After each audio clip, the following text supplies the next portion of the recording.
প্রস্তাবিত বাজেটকে ভুল ভ্রান্তি, সংস্কার বিমুখ আর সাম্য বিরোধী হিসেবে আখ্যা দিলেন বেসরকারি গবেষণা সংস্থা Centre for Policy Dialogue CPD. বাজেটের নানা দিক নিয়ে সমালোচনা করেছে বিএনপি, জামায়াত, এমনকি এনসিপির নেতারাও। রাজধানীতে নাগরিক প্ল্যাটফর্মের আলোচনায় উঠে আসে অর্থের যোগান, অভ্যন্তরীণ বৈদেশিক ঋণ নির্ভরতা, চাপ আর অনিশ্চয়তার নানা ইস্যুও। সাদাত হাবিবি সেতুর রিপোর্ট।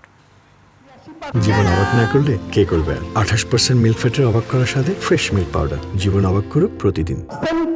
বাজারে তাদের জন্য কোনো ধরনের বাজেটে আলাদা কোনো এক্সিস নাই। আমরা যে পরিমাণে রেমিটেন্স পাঠাই সেই জায়গাটা থেকে এই বাজেটের বরাদ্দ যেটা সেটা অত্যন্ত নগণ্য। মাথায় কিছু বরাদ্দ যেখানে 47,032 টাকা ছিল, আমাদের আদিবাসীদের জন্য ছিল শুধুমাত্র 6,752 টাকা।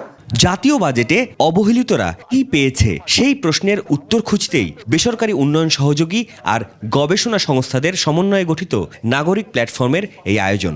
প্রায় 3.5 ঘন্টার আলোচনায় সামনে আসে বাজেট বাস্তবায়নে অর্থের জোগাড়, ব্যয়, অভ্যন্তরীণ বৈদেশিক চাপ আর অনিশ্চয়তার নানান ইস্যু। আমাদের যে আমদানি হয় এলএনজি এবং তেল, এই আমদানি নির্ভরতা কত বিপদ আনতে পারে এটা সামনে আবার আমরা আরো টের পাবো। অবহেলিতরা তখনই বেনিফিটেড হবে যদি বিনিয়োগ হয়, বিনিয়োগ হলে আপনার কর্মসংস্থান তৈরি হবে। জামায়াতে ইসলাম ও এনসিপি মনে করে বাজেটে জুলাই চেতনার প্রতিফলন হয়নি, আর বিএনপির অভিযোগ আরও গুরুতর।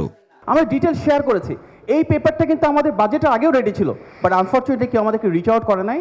আমরা আমাদের মতো ইনফর্মাল চ্যানেলে ফিডব্যাক দিতে চেয়েছি, ইন্টিগ্রেশন হয় নাই। রাজনীতিবিদরা আমরা আসল জায়গায় একমত হইতে পারি নাই। ছাত্র জনতার অভ্যুত্থানের যে আকাঙ্ক্ষাগুলো ছিল, যেই চাওয়াগুলো ছিল, সেই চাওয়াগুলোর প্রতিফলন আমরা দেখতে পাইনি। সংস্কারের আশা জাগানিয়া পরিবেশ থাকার পরও বড় ধরনের কোনো পুনর্গঠন না থাকায় সমালোচনা হয় বাজেটের নানা ইস্যুতে। এখন বলা হচ্ছে মিসড অপরচুনিটি, আমি বলবো লস্ট অপরচুনিটি।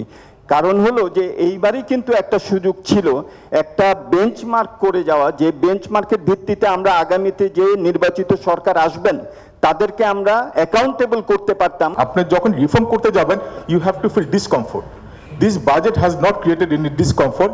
অন্তর্বর্তী সরকার অর্থনৈতিক শ্বেতপত্র প্রণয়নে কমিটি গঠন করেছিল, কিন্তু কমিটির সুপারিশ বাস্তবায়ন করছে না, এমন আক্ষেপ সিপিডির সম্মাননীয় ফেলো ডক্টর দেবপ্রিয় ভট্টাচার্যের। এই বাজেটের প্রথম সমস্যা হলো ভুলও আছে, ভ্রান্তিও আছে। এই সরকার নিজে আমাদের দিয়ে যে কাজগুলো করিয়েছিল সেগুলোর প্রতি তারা বিশ্বস্ত থাকেনি, অনুরক্ত থাকে নাই, সেহেতু এই বাজেট সংস্কার বিমুখ বাজেট হয়েছে। তৃতীয়ত, এই বাজেট সেই অর্থে সাম্য বিরোধী বাজেট হয়েছে। স্বাভাবিকভাবে প্রশ্ন আসে, আদতে প্রস্তাবিত বাজেট নিয়ে সন্তুষ্ট কোন পক্ষ? আপনার জানা ছিল কিন্তু আপনি তো আর পরেও করেননি। সাদাত হাবিবি সেতু, 21 টেলিভিশন, ঢাকা।